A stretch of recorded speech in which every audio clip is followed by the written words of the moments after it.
عقیدہ ختم نبوت اور فتنہ قادیانیت، تحفظ عقیدہ ختم نبوت میں علماء اہل سنت کا کردار۔ دیکھیں، عقیدہ ختم نبوت ہمارا ایک بنیادی عقیدہ ہے، اور ہمارے ایمان کی جو اسلام کی جو بنیاد عمارت ہے وہ اسی عقیدے پر قائم ہے۔ ہم جیسے اس عقیدے سے ہٹیں گے تو یہ عمارت دھڑام سے گر جائے گی اور اس بندہ دائرہ اسلام سے خارج ہو کر کافر و مرتد ہو جائے گا۔ تو اس عقیدہ یہ انتہائی حساس ترین عقیدہ ہے، اور جب نبی کریم صلی اللہ تعالیٰ علیہ وسلم کے دور میں بھی ایسے جھوٹے مدعیان نبوت جنہوں نے جھوٹے نبوت کا دعویٰ کیا، تو آقا کریم صلی اللہ تعالیٰ علیہ وسلم نے اپنے زمانے میں ہی اپنی ظاہری مثال کے اندر ہی انہیں قتل کا حکم دیا، جس سے اس عقیدے کی حساسیت کا ہمیں علم ہوتا ہے۔ اور اس طرح حضرت ابوبکر صدیق رضی اللہ تعالیٰ عنہ کے دور میں جب مسیلمہ کذاب نے نبوت کا دعویٰ کیا تو اس وقت تقریباً 700 کے قریب صحابہ کرام حفاظ کرام شہید ہوئے۔ کتنا بڑا حساس ترین عقیدہ ہے، اور پھر ہر دور میں ہمارے علماء نے، ہمارے اسلاف نے اس پر قربانیاں پیش کی، اور اس عقیدہ ختم نبوت کی تحفظ کی ہر دور میں انہوں نے جتنا بھی ہو سکا اس عقیدے کے تحفظ کے جتن کیے، کوششیں کی ہیں۔ تو پھر جب اس مرزا غلام احمد قادیانی نے جھوٹا نبوت کا دعویٰ کیا، خود کو نبی قرار دیا، تو اس وقت کے اس دور کے علماء نے بھرپور اپنی درس و تدریس، تحریر و تقریر، نظم و نثر، الغرض ہر طرح سے اس جھوٹے شخص کا رد کیا، اور عقلی نقلی دلائل سے اس کا جھوٹا مکار کافر مرتد ہونا ثابت کیا۔ اسی طرح سب سے پہلے اس کے خلاف فتویٰ دینے والے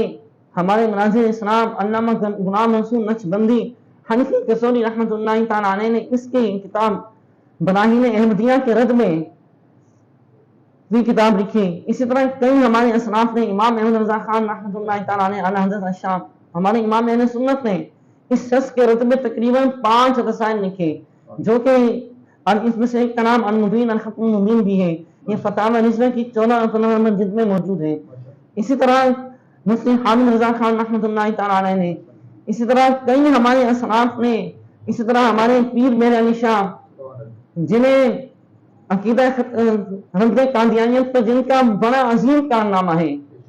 اور انہیں فاتح قادیانیت، رد قادیانیت پر بڑا عظیم کام سر انجام دیا، اور انہوں نے ایک رسالہ لکھا فارسی کے اندر،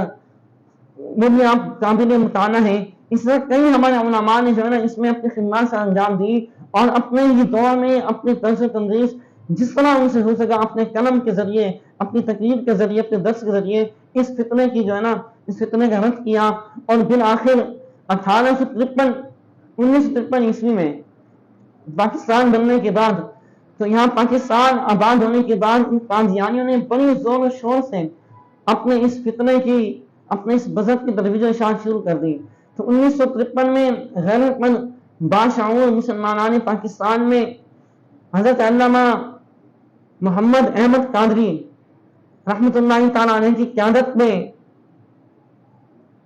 ریلیاں نکالی، تو اس وقت مسلمانوں کو تقریباً کئی علماء کرام کو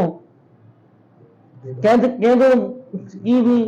کئی علماء کرام، اور 10,000 کے قریب اس وقت مسلمان شہید ہوئے۔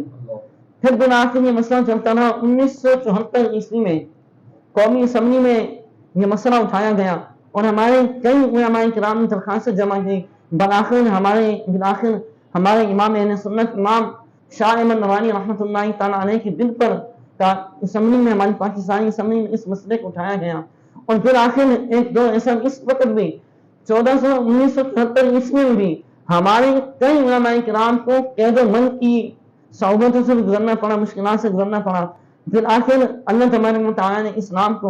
غلبہ عطا فرمایا، اور آئین پاکستان میں ہی قادیانی اقلیت کو غیر مسلم قرار دیا گیا، اور کئی بل پاس ہوئے جس کے اندر ایک تو قادیانی خود کو مسلمان نہیں کہہ سکتے، دوسرا قادیانی اپنی عبادت گاہ نہیں بنا سکتے، اور پھر ایک بل یہ بھی پاس ہوا کہ قادیانی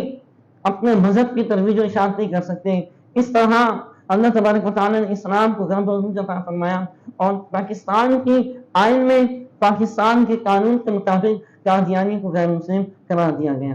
ماشاءاللہ، سبحان اللہ، بہت ہی پیارے انداز میں، ماشاءاللہ بہت ہی پیارے انداز میں حضرت صاحب جو ہے اس پر نظر ثانی کر رہے تھے کہ علماء کا کیا کردار تھا۔ 1974 کے اندر شاہ احمد نورانی صدیقی رحمۃ اللہ تعالی علیہ نے